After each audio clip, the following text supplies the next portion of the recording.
प्रिय विद्यार्थियों, वेलकम। आज हम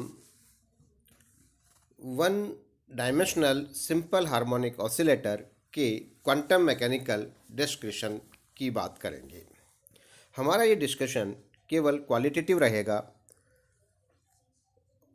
एनर्जी आइगन वैल्यूज के लिए और एनर्जी आइगन फंक्शंस के लिए। बहुत अधिक गणितीय विश्लेषणों में हम नहीं जाएंगे, लेकिन एक सिंप्लीफाइड वर्जन अपन डिस्कस करेंगे। हम सब जैसा कि जानते हैं, एक विमीय सरल आवर्ती दोलक एक सरल रेखा के अनुदिश किसी माध्य स्थिति के इर्द गिर्द सरल आवर्त गति करता है, टू एंड फ्रो मोशन। हम जानते हैं कि यदि किसी समय t पर दोलक का विस्थापन x हो तो दोलक पर कार्यरत प्रत्यानयन बल बराबर होता है -kx, जहां k को हम बल नियतांक कहते हैं। चिरसम्मित फिजिक्स के अनुसार आप जानते हैं इस दोलक की कोणीय आवृत्ति होती है ओमेगा बराबर √k/m तथा इसकी स्थितिज ऊर्जा ux बराबर होती है हाफ के एक्स स्क्वायर, जो लिख सकते हैं हम half m omega square X square. अब हम इसके क्वांटम मैकेनिकल डिस्कशन या डिस्क्रिप्शन पर बात आते हैं। जैसा कि ऊपर लिखा है, potential energy ux is equal to half m omega square X square, जो कि समय पर निर्भर नहीं करती है। तो चूंकि ये समय पर निर्भर नहीं करती है, इसलिए हम टाइम इंडिपेंडेंट श्रोडिंगर इक्वेशन का उपयोग कर सकते हैं और इस one dimensional simple harmonic oscillator के लिए वन डायमेंशनल श्रोडिंगर इक्वेशन होगी d2 psi upon dx square plus 2m upon h cross square e minus half m omega square X square psi बराबर 0, और जिसे हम लिख रहे हैं अब d2 psi upon dx square plus 2m e upon h cross square minus alpha की power 4 X square psi बराबर 0, जहाँ हमने मान लिया है कि alpha square is equal to m omega upon h cross square.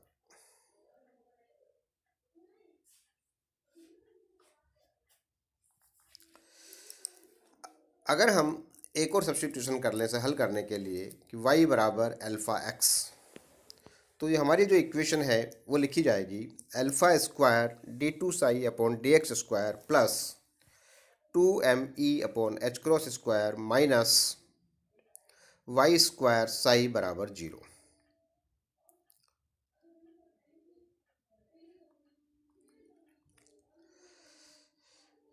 जैसा कि इस इक्वेशन में स्पष्ट है कि अल्फ़ा पूरी इक्वेशन में एक मल्टीप्लिकेटिव फैक्टर है, और चूंकि अल्फ़ा 0 के बराबर नहीं है तो इसका अर्थ है कि ब्रैकेट के अंदर की जो राशि है वो 0 के बराबर होनी चाहिए। That means we can write d2 psi upon dy square plus 2e upon h cross omega minus y square psi is equal to 0। और इसे सिंप्लीफाइड करने के लिए लिखते हैं अपन d2 psi upon dy square plus lambda minus Y square psi बराबर 0, और जहाँ ये मान लिया गया है कि लेमडा बराबर है 2e upon h cross omega. मान लीजिए इस समीकरण का जो हल है हम लिखते हैं वो होगा साई बराबर e की power minus Y square upon 2 sum h of y है, जो कि वेव फंक्शन के ऊपर जितनी भी हमारी कंडीशंस होती है, बाउंड्री कंडीशन और कंटिन्यूटी कंडीशंस, उनको संतुष्ट करता है। और एच वाई हम मानते हैं कि वाई का ऐसे फलन है जो वाई टेंड्स टू इन्फिनिटी पर साई के व्यवहार को प्रभावित नहीं करते हैं। तो समीकरण 10 को अगर हम समीकरण 8 में लिखें और फिर इस इक्वेशन को हल करें तो जो इक्वेशन हमें प्राप्त होगी वो इक्वेशन है d2h upon dy square minus 2y dh upon dy plus lambda minus 1h बराबर 0।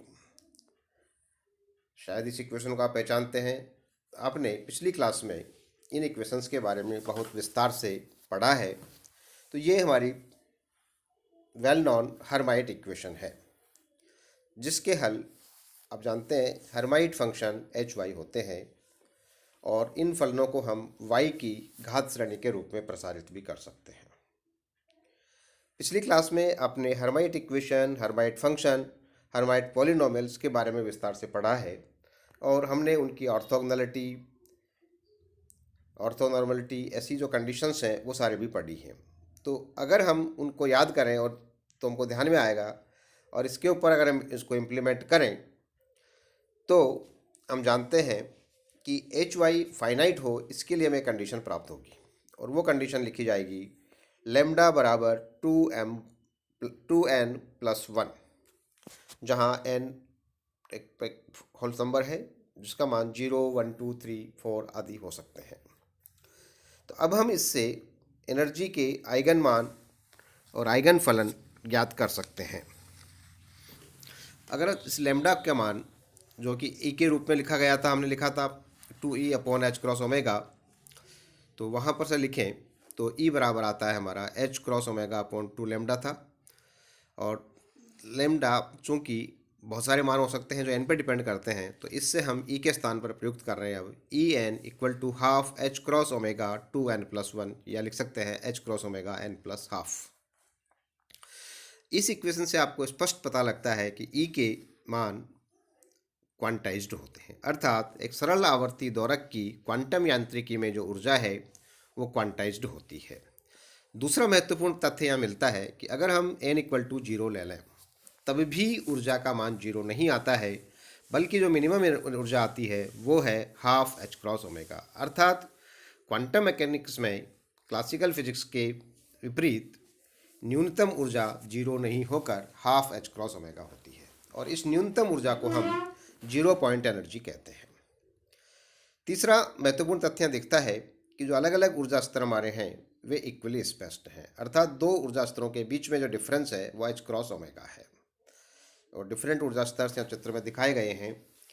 इसके ऊर्जा आइगन फलन हर्माइट के फलन हैं, जिनके सारे मान आपने पिछली क्लास में डिटेल से पढ़े हैं, और उनके डिटेल्ड फंक्शंस हम लिख सकते हैं। Thank you.